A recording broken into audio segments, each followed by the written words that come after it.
Hi traders, Adam Ryan here with Optic Trading. Welcome back to another trading tips video. In this video, I'm going to be talking about how to correctly place stops so you can avoid being prematurely stopped out. Now, one of the most frustrating things for us traders is to get into a position, get stopped out, only to watch the position go where we originally intended it to go. You know, we did our homework, we did our analysis, we got the market direction right, but we got stopped out before we had a chance to get to the target. So I want to share with you 3 methods that I use in my trading to help me avoid premature stop outs. And I also want to talk about a couple of methods that I see traders using that are causing them to be prematurely stopped out. And when we get to the methods that I want to share with you, we're going to jump into the charts so I can better show what I'm looking at and where I'm placing these stops. But to get started, what is a stop? So a stop is an order, or sometimes it's called a stop loss because it's in order to stop any further losses. So let's say you get in at $67 in crude, you have a stop at $66.90, which is $100 per contract. If it were to hit $69.90, if the market were to go down to that level, then your position would automatically be liquidated and you would stop any further losses. Hence the name stop loss. So that's what a stop is. Now, how are traders incorrectly placing these stops? A couple of methods I see. One is the tick stop. So they'll say, I always risk 5 ticks, or I always risk 10 ticks, and I do it on every trade. Now, the problem with that is it's not based on market structure, price action. It's just based on what you're willing to lose. Now, it's a whole different story if you have a setup and you say, okay, if this setup goes past 10 ticks, it invalidates my idea and I'm wrong. That's perfectly fine. But if you're risking the same tick amount on every trade, every setup, every environment, you're going to get stopped out a lot of the time because it has nothing to do with market structure and price action. The market doesn't care what 10 ticks to you is, or 10 ticks to me is, or 10 ticks to anybody. The market's going to do what the market's going to do, and it doesn't just move straight up. It ebbs and flows, so it's perfectly normal for you to get in, the market to move up a little bit, back through your price, and go. But if you're giving yourself such a tight stop, 5 ticks or something like that, if you're an intraday swing trader, you're not going to really be able to realize the expectancy of your strategy. If you're a scalper, there's certain scalpers who can get away with that, but even then, to use the same exact stop at all times, all setups, all environments isn't going to really work out for you. And if you imagine, let's say that the average range in crude oil is $1, okay, and you're using a 5-tick stop, okay, you may get away with that, but what about when it's $3 and you're still using that 5-tick stop? Now volatility is greatly increased. The average swings and ranges are greatly increasing. That 5-tick stop is just going to get ran over all the time. So you're not going to give yourself a fair shot at success if you're doing that. So how should you set your stop? Well, you should set your stop based on market structure and price action. And I have 3 methods I'm going to share with you guys. And to do that, we're going to jump into the chart. So let's go ahead and open up the charts and dive right into these methods. Okay, here we are at the charts. We're looking at a crude oil futures chart right now, and we're going to dive into these 3 methods. So first off, the correct way to set a stop is based on market structure and price action. Now, when your stop gets hit, it should invalidate the idea. So if your stop's getting hit, that should mean you're wrong. You want to put it at a point that you're going to be wrong, not a point that it could easily turn around from that and eventually go in your direction. So the 3 methods that I'm going to share with you, our stop's going to be placed in an area that would invalidate our idea and make us wrong. So these methods are, the first one is the support or resistance stop, the second one is the swing high and swing low stop, and the third one is the volatility stop.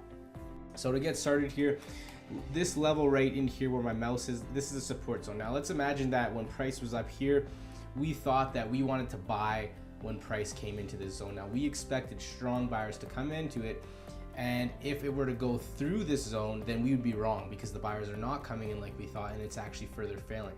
So what we want to do is we want to get long in here, and we want to place our stop on the other side of this level. Now, do we get long and just place it, in the middle of the level or somewhere, 1 tick beyond the level? No, we don't want to do that because that's perfectly normal for price to move that far. Now, how far past the level do you place your stop? That's all going to depend on your market that you're trading as well as the current volatility environment. Okay, what kind of environment are we in? Now, if you are trading every day, it's going to be a gradual transition, so you're going to be able to adjust pretty easily.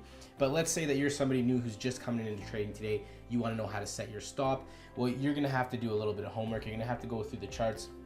You're going to have to draw your support and resistance lines and see what is normal market behavior. How far does it go through the zone and still continue to my level. Now, if you see that majority of the time, it'll go, 3-4 ticks beyond the zone and still move to your target, then maybe you want to set a stop of 5 or 6 ticks beyond the zone. Now, if you see that it's moving, 7 or 8 ticks past, well, maybe you want to have a 10 tick stop beyond the zone. It's all going to depend on the current volatility, the current state of the market, as well as what market you're trading. So different markets vary. So that's something that you're going to have to really look at when you're going back through historical charts and looking at your particular market. Okay, so the next way I use to set a stop is the swing high and swing low stop. So let's say, for example, we have a strong swing high in here, strong excess high, and the market ended up selling off. Let's imagine that the market actually came back up somewhere into this price, and then we got a sell signal and we wanted to go short. So meaning we wanted to profit from the decline in price. So I opened up a short position here. Where am I going to put my stop? Am I going to put it just above my position? No, because if we have a swing high here, it's perfectly natural for the market to come in and test this, sellers come in and fail. What I don't want to see is that we come all the way up here and blow through this swing high, because it's a strong excess high. Buyers have already been showing strength. If the sellers don't come in and defend this price, then that means I'm wrong. My trade idea is invalidated. So that's something you want to look for. And swing highs and swing lows, you can easily do that when you're setting your stop. So how would I go about setting my stop? Would I set it just at the tick level? No, I would use volatility again. So in this instance, I would use 5 ticks beyond this, which is what I'm using right now in crude oil. But that's going to vary again with volatility and the environment that you're in and the market that you're trading. So you're going to have to do your own research for whatever market you trade, as well as keep following up on it as market conditions change. Now, how do you set a stop when there's no support or resistance zone? There's no swing high or low, there's nothing around you, and a setup comes out of nowhere. How do you do that?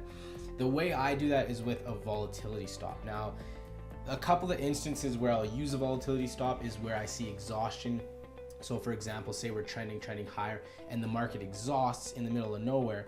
There's nothing really to put my hat on. I don't have any security. I don't have any levels or anything like that to trade off of, so I'm going to use a volatility stop. Another instance is if I see absorption. So let's say that we're trading up near the high and all of a sudden the volume profile gets really, really thick here. A lot of sellers are coming in. We cannot move through that price.